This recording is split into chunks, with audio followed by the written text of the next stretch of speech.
नमस्कार, आप सभी का स्वागत है स्टार सिटी न्यूज़ में। मैं इस वक्त दिल्ली के महरौली विधानसभा दक्षिणी दिल्ली में मौजूद हूं। साथ ही हमारे भारतीय जनता पार्टी के देवेंद्र महलावत जी हैं, जो कि भारतीय जनता पार्टी के एक सक्रिय नेता हैं और एक पूर्व के मंडल अध्यक्ष भी रहे हैं और आज वर्तमान में ओबीसी के संयोजक हैं बिजवासन विधानसभा के। आइए उनसे बात कर लेते हैं। सबसे पहले सर, दक्षिणी दिल्ली लोकसभा से यहाँ से भी रामवीर बिदूड़ी जी जीत के आए सर, काफ़ी अच्छे बहुमत वोटों से। तो क्या कहना चाहेंगे पहले उनकी जीत? पहले तो मैं उनकी जीत के लिए अपने सभी लोकसभा के सभी खास तौर पर अपने महरौली विधानसभा के कार्यकर्ताओं का बहुत बहुत धन्यवाद करना चाहूँगा, जिन्होंने 3 महीने रात दिन मेहनत करके और रामवीर बिदूड़ी जी को यहाँ पूरी लोकसभा में 1,35,000 से ज़्यादा से वोटों से जिताया है। उनका सबका मैं बहुत बहुत धन्यवाद करना चाहूँगा। और हमारी महरौली विधानसभा से भी वो 16,000 वोटों से हमने उनको जिता कर भेजा है। मेरा क्षेत्र किशनगढ़ पड़ता है। मेरे किशनगढ़ गांव में भी हमारे 14 बूथ आते हैं और हम सभी सारे बूथों पे जीते। हमने यहाँ से एक भी बूथ नहीं आ रहा है। अच्छा, जीतने के बाद अब क्या उम्मीदें लगाते हैं 5 साल में रामवीर बिदूड़ी जी से? जी, रामवीर बिदूड़ी जी से काफ़ी उम्मीदें हैं। वो विपक्ष के नेता भी हैं। उन्होंने दिल्ली की जनता के लिए भी समय समय पर काफ़ी आवाज़ उठाई है।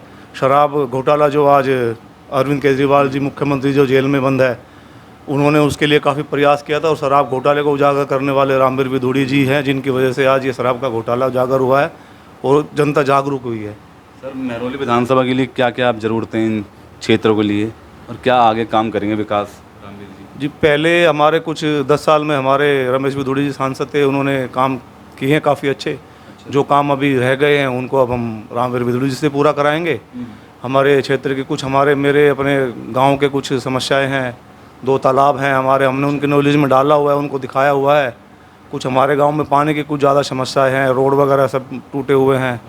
ये सब हम उनसे अपेक्षा करते हैं। उन्होंने हमें आश्वासन भी दिया है कि सभी काम होंगे और जो काम रुके हुए थे उन कामों को भी बहुत जल्द से जल्द वो पूरा कराएंगे। अच्छा, आप जो भारतीय जनता पार्टी में जुड़े हैं देवेंद्र जी, पिछले कितने समय से आप एक्टिव हैं? जी, मैं कोई 16 साल के करीब से मैं भारतीय जनता पार्टी में। जी जी। कई विभिन्न पदों पे आप पार्टी के रह चुके? जी, मैं पहले 2017 से लेकर 2020 तक महरौली मंडल का अध्यक्ष रह चुका हूँ। उससे पहले मैं वसंत किशनगढ़ मंडल होता था हमारा, उससे पहले मैं मंडल में महामंत्री था, उससे पहले मैं मंडल में उपाध्यक्ष था और मैं महरौली जिला के किसान मोर्चा में उपाध्यक्ष रहा हूँ। अभी वर्तमान में मैं ओबीसी मोर्चा बिजवासन विधानसभा का प्रभारी हूँ। अच्छा, आप जो राजनीति में जुड़े हैं, मेन कोई उद्देश्य था मतलब राजनीति में आने का आपका? जी, मैं मोदी जी के कामों से प्रभावित होकर, उससे पहले क्योंकि उनको पहले जब सीएम थे वो गुजरात में, तो उनके मैं वहाँ से किस्से सुनता आया था, तो इसी से प्रभावित होकर मैं बीजेपी से जुड़ा था। क्या देख रहे हैं मतलब इन 10 सालों में मोदी जी के आने से क्या बदलाव? सर, इस 10 सालों में तो मेरे को बताने की आवश्यकता नहीं, सबको पता है, देश की जनता को पता है। वर्ल्ड में जो हमारा नाम मोदी जी ने किया है, 5वें नंबर के अर्थव्यवस्था पे हम आ गए हैं। और अभी उन्होंने बोला ही है कि अभी तो और कड़े फैसले लिए जाएंगे, तो अभी आने वाले समय में जो काम किए और इस बार का जो रिजल्ट आपने देखा सर, 400 का नारा चढ़ा था, राम मंदिर का मुद्दा आप लेके चल रहे थे, उसके बावजूद भी आप 240 सीटों पे सिमट के रह गए सर। कहाँ वजह, क्या कमियाँ रहेंगी?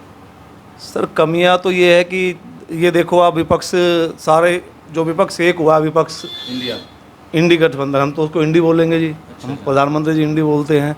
वो गठबंधन सारा मिलकर भी 240 सीटें नहीं जीत पाया। उसके बावजूद भी हम 240 सीटें जीते हैं और बहुमत हमारा मिला है एनडीए को। सरकार हमने तीसरी बार प्रधानमंत्री जी को, मोदी जी को बनाया है, तो हमारे लिए इतना है, अब करेंगे। लेकिन अभी 294 हमें अभी भी मिला है एनडीए को। मगर आप जो अयोध्या चुनाव हारे, इसकी वजह जानना चाहेंगे कहाँ कमी है? सर, अयोध्या चुनाव में सर जो उन्होंने जातिवाद का नारा दिया, अयोध्या देखो, अयोध्या सर फैजाबाद लोकसभा के नाम से है। अयोध्या सीट पे हम विधानसभा है वो हम जीते हैं, लेकिन ये विपक्ष से भ्रम फैला रहा है लोगों में कि भाई अयोध्या हार गए, अयोध्या हार गए। अयोध्या के फैजाबाद में 4 विधानसभा आती हैं, 4 विधानसभा हम हारे हैं और हम अयोध्या भी जीते हैं। तो अयोध्या के लोगों ने हम पे विश्वास जताया है मोदी जी पे और हमें जिताया है। ये तो इन्होंने भ्रम फैलाया कि अयोध्या हार गए, अयोध्या में हम जीते हैं, अयोध्या में नहीं आ रहे हैं। तो इससे क्या लग रहा है, जो रिजल्ट आया लोकसभा का, आने वाले दिल्ली विधानसभा चुनाव भी आ रहे हैं, आने वाला समय क्या लगता है, दिल्ली में 25 साल का वनवास टूटेगा इस बार? सर, बिल्कुल टूटेगा इस बार। केजरीवाल जी का घोटाला सबके सामने है। आज उनके 2 मंत्री जेल में है, उप मुख्यमंत्री उनके वो जेल में है और उनके शिक्षा मंत्री स्वास्थ्य मंत्री जो है वो जेल में है और उनके एक राज्यसभा सांसद वो जमानत पे हैं और अब खुद मुख्यमंत्री जी जेल में हैं। तो सर ये तो सबको पता है, ग्राफ इससे आम आदमी पार्टी का बिल्कुल गिरा है सर। आम आदमी पार्टी का ग्राफ गिरा है इससे, लोगों को पता लग गया है, लोगों को बोल रहे हैं कि भाई हमें तो पता लग गया कि शराब घोटाले में ये, तो सर ऐसे ही तो वो किसी का नाम नहीं है, उन्होंने घोटाला किया है, उनके सब खिलाफ सबूत है पूरे। और जनता का माइंड क्या लग रहा है आपको 2025 में? कहीं ना कहीं आज भी फ्री की तरफ पानी बिजली पे क्या लगता है आपको दिल्ली में? सर नहीं, मैं इससे बिल्कुल अलग हूँ, क्योंकि ये जो घोटाला हुआ है इसे इस बार बीजेपी की सरकार वहाँ दिल्ली में बनने जा रही है। केजरीवाल को जनता नकार देगी। क्यों लग रहा है? क्या कोई विजन आपके पास, कोई मुद्दे हैं दिल्ली में? तो सर कोई स्कूल का ये नारा देते हैं हमने स्कूल बनाए, मैं आपको अपना स्कूल दिखाता हूँ, हमारे स्कूल में चल के देखिए। और इनका जो आप ये देखिए कि इन्होंने जो जगह जगह पर अपने क्लिनिक खोले हुए हैं, मोहल्ला क्लिनिक खोले हुए हैं, एक भी क्लिनिक में कोई सुविधाएं दिखा दीजिए। कोई सुविधा नहीं। इवन कुछ दिन पहले तक हमने खुद एक वीडियो बनाया था लाडो सराय का, जो इन्होंने बाहर मोहल्ला क्लिनिक है उसमें एक्सपायरी दवाई इन्होंने दी है। अच्छा, एक्सपायर दवाई? बिल्कुल जी, हमने खुद उसका वीडियो बना के डाला था, मेरे साथी मंडल अध्यक्ष थे लाडो सराय से। और बिल्कुल वहाँ पर कोई सुविधाएं नहीं है किसी प्रकार की, कोई वहाँ पर जाता नहीं है, ना डॉक्टर आते हैं। जो सबको पता है स्कूलों में, कुछ स्कूलों को इन्होंने रिपेयर करा दिया, रिपेयर के नाम पे इन्होंने बोला कि हमने स्कूल बना दिए। एक स्कूल का कमरा जो है उसका रिपेयर का इन्होंने 5-5 लाख रुपए का बिल दिया, तो वो भी घोटाला है सर।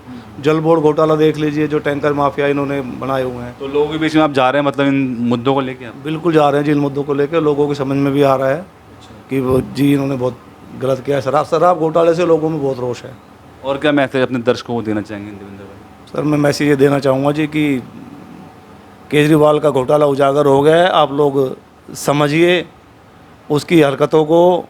वो शुरू से ही झूठ बोलता आया है, झूठ बोलकर दिल्ली की जनता को बेवकूफ़ बनाया है, उसका झूठ का पुलिंदा भर चुका है, उसका झूठ का घड़ा भर चुका है।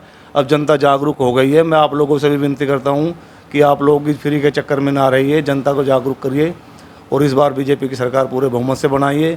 जो मोदी जी का विजन है दिल्ली को स्मार्ट सिटी बनाना, उस विजन को ध्यान में रखते हुए इस बार बीजेपी को आप विजयी बनाइए और बीजेपी में दिल्ली की सरकार बनाइए। धन्यवाद।